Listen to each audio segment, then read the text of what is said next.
a different kind of ceiling. So recently I had a delivery with the issues of the plasterboard, trying to plasterboard a ceiling on my own was just not going to be possible. So I came across a particular product which is specifically for ceilings and walls. It's a laminated board, so there's no painting afterwards. When it's fitted, it's fitted. You can wipe it clean. It's good for areas of humidity. It's sort of an all-round decent bit of kit.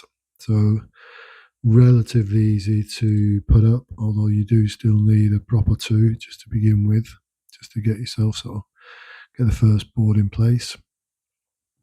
But yeah, it's a tidy bit of kit. It's slightly more expensive than plasterboard. It's coming out at about £9 a square metre.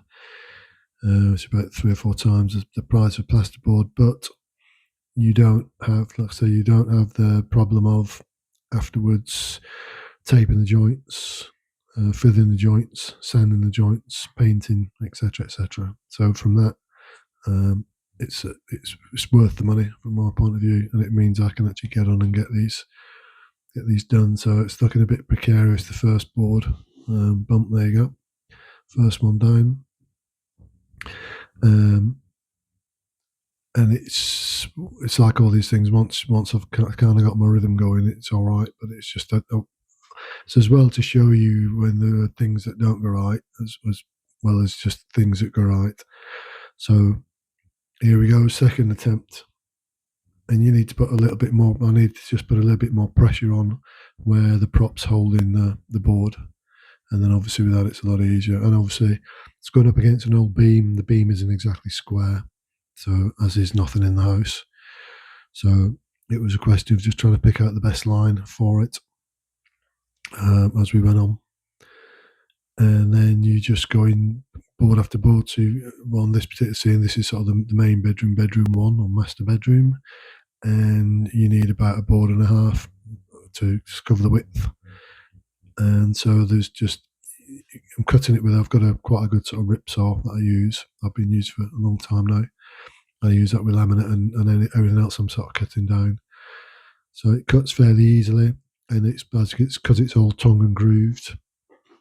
It slots in. Not a massive fan of the joins in between. Like the long joins aren't too bad, where the tongue is going into the groove. But the side bits where you're joining two pieces, I thought they could have made it look a little bit better than it does. If you look at laminate flooring, it tends to look quite good when it's all sort of knitted together, and you don't tend to see as much the where you're joining boards side by side. Whereas these ones, you've got like a tiny bit of a gap. Presumably there's some sort of expansion needed with it being a laminate board, and they use specific fixings which are sort of hidden, so they sort of clip in at the rear of the groove, and you then got a panel pin that you just tap in to into the joist, and then your next board will then go slot over the top of that, so you never see the fixings. And where you're starting the wall, where you're starting the ceiling, you put a couple of pins in tight against where you can't put a clip in, and then all the way around this there will be some form of baguette or moulding, which will just hide any of the gaps. And what I'll probably do, I'll just pick a load of sort of quadrant moulding up, and what I normally do is paint it all at once. So undercoat it, prime it, undercoat it, and gloss it, and then I do the whole sort of shebang. And then I just go around cutting them and gluing them in place, and that way then it's fairly quick finish. So these ones have got a bit of a sort of what I would say, what we used to call a grinny finish.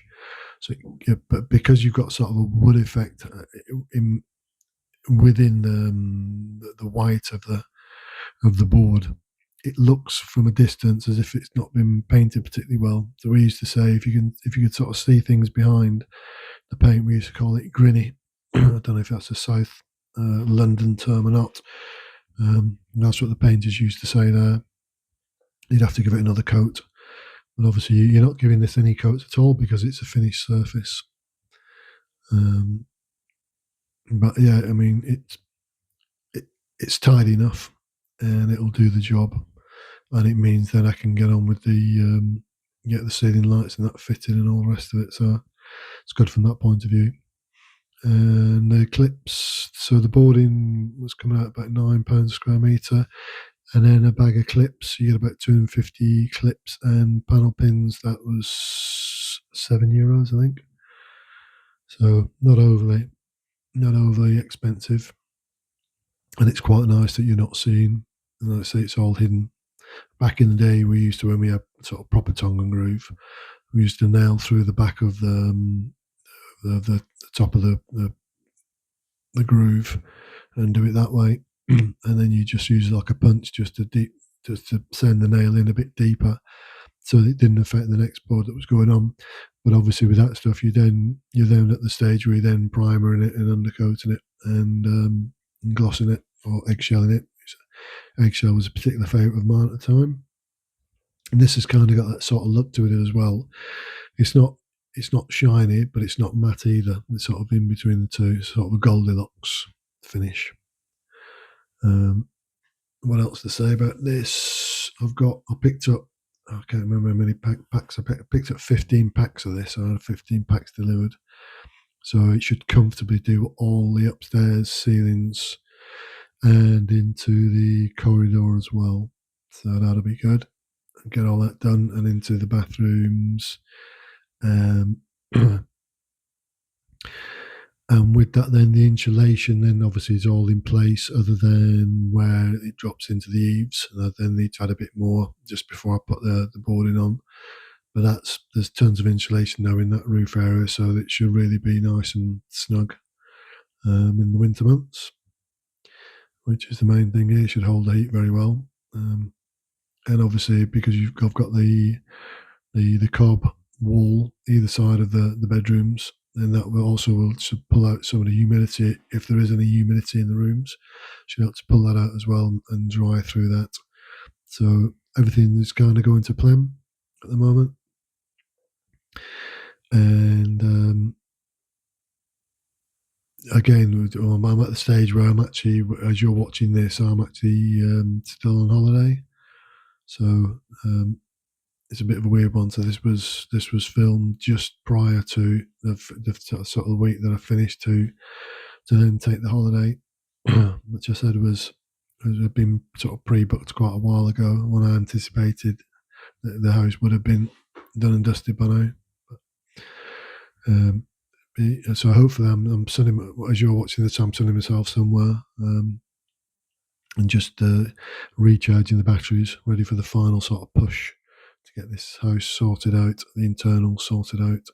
And with that, then I can have another bit of a breather and then tackle the barns and then the gardens. So I would like to do something with the gardens. I'd like to get something organised so that there's something happening in springtime. Obviously, you can always fill out plants and stuff, get down the garden centre in early spring. But it'd be nice if we had get some bulbs, and I've got some pots that someone gave me. They didn't want that. They're brand new, but they didn't like. They bought them and then didn't like the colour. So they said, "Do you want them?" And I said, "I will have them with pleasure." So they would look quite nice on the new sills, or well, then one new sill and then the other sill, so the two front windows. Get some bulbs in there in preparation for winter and spring. See what I can get planted, and that's then taken care of. And obviously, I need to sort of get the guttering and that organised as well. And I'd like to start collecting some of the water that's coming off the roof. Get some sort of storage system going with that as well, because often the summers in France are very, very dry. So you do get rain, obviously, but you tend to get long periods where there's little or no rain, and all the grass turns sort of brown, and obviously it comes back again in the autumn. But it's very difficult to try and keep a decent lawn here, unless you've got a great supply of water. So hence, I'm going to organise some sort of storage solution for get some decent sized water butts organised, and that way I can collect as much as I can collect. Right, so I've just gone completely off tangent there, as ever. So we're sort of whatever 10 minutes in, and it's still not sort of on the first board.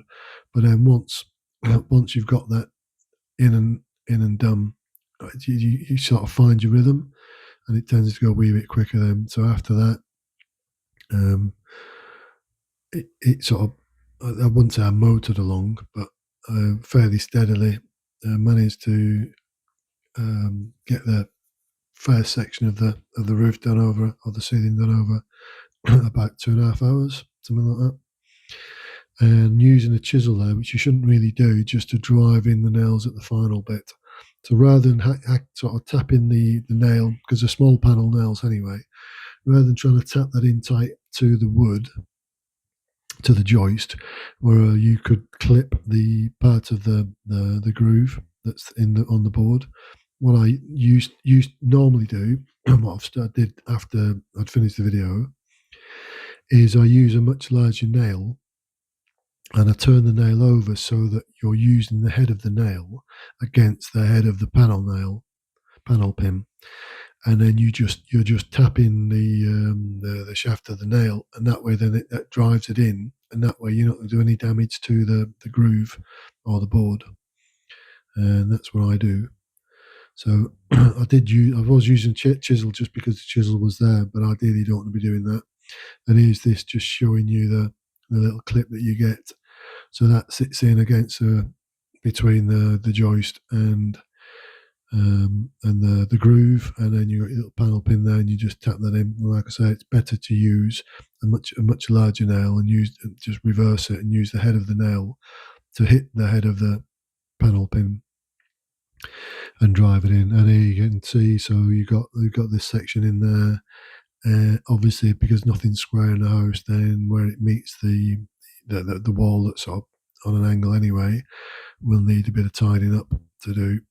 But again, it'd be a baguette special. But you can see there the join where the two joins are. It's not the best, but it'll do. The other joins are all right, where it sort of the proper tongue and groove is fine. It's just a bit disappointed how they've created the board and not maybe done like a bit of tongue and groove there with that as well. Because obviously it's unlikely you're only going to be using them in sort of full sections. You're always going to be having cuts added onto it. So that's the rear of, so that's the first section done. That's the end of this video. Thanks for watching, and please leave comments, and I'll see you on the next one.